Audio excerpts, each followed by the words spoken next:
going to do a little flipperoo, and I'm going to talk to Linda first as if she were my client, and then I'll go into the preparatory empathy triangle. Hi, Linda. Good to see you again. I see that you brought in your log, your exercise that you did during this week to get out there and make some connections with your classmates by setting up some study groups. And I'm excited to hear all about that and how it went. But before we do that, I want to talk about how this session will go in terms of setting our agenda together. I first want to talk about this model that we'll be using, which is CBT, and I think that it will really be helpful for you to kind of think about the concerns that you're having, as well as how to approach them.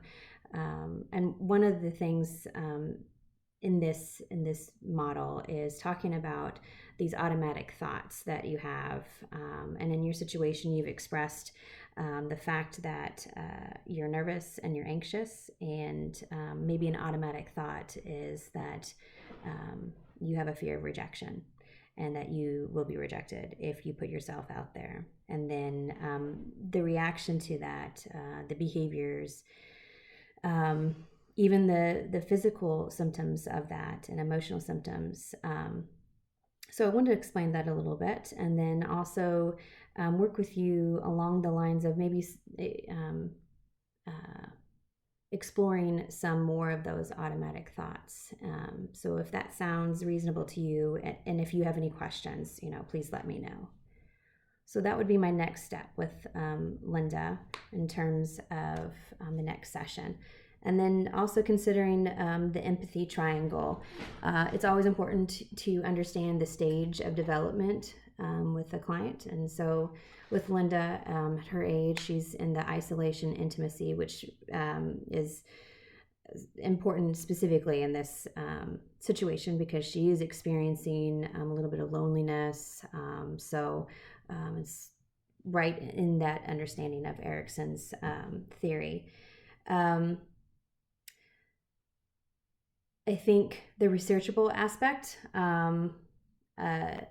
knowing CBT practice and theory is important, and being up to date on articles, as well as knowing the client's background and history and how that relates to the presenting problem.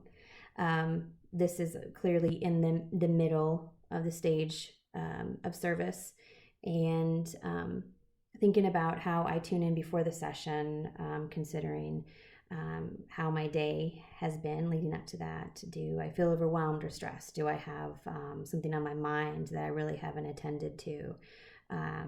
Simply acknowledging it and letting it stay where it's at until the end of the session, and considering if I've had something to eat, if I'm hungry or thirsty.